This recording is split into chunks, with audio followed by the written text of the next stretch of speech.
مرحبا بك في مغامرة جديدة في قلب غرب إفريقيا. في هذا الفيديو سنأخذك في جولة لا تنسى عبر أجمل المعالم السياحية في السنغال. جهز حقيبتك فالمغامرة تبدأ الآن.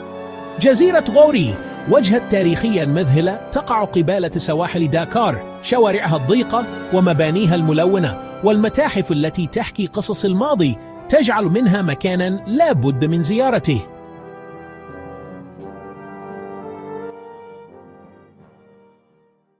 بحيرة ريتبا تعرف بمياهها الوردية الفريدة من نوعها. البحيرة تتحول إلى اللون الوردي بسبب تركيز الأملاح والبكتيريا. العاصمة داكار، مدينة نابضة بالحياة تجمع بين الحداثة والثقافة الإفريقية. سوق سانداجا، نصب النهضة الإفريقية والحياة الليلية تجعل داكار محطة أساسية لكل شاب يحب الاستكشاف.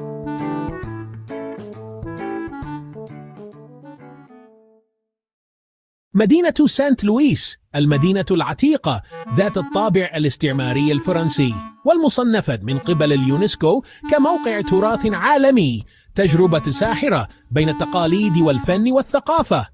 السنغال بلد مليء بالمفاجآت والجمال الطبيعي والثقافي. إذا كنت من محبي السفر والاكتشاف فالسنغال تنتظرك.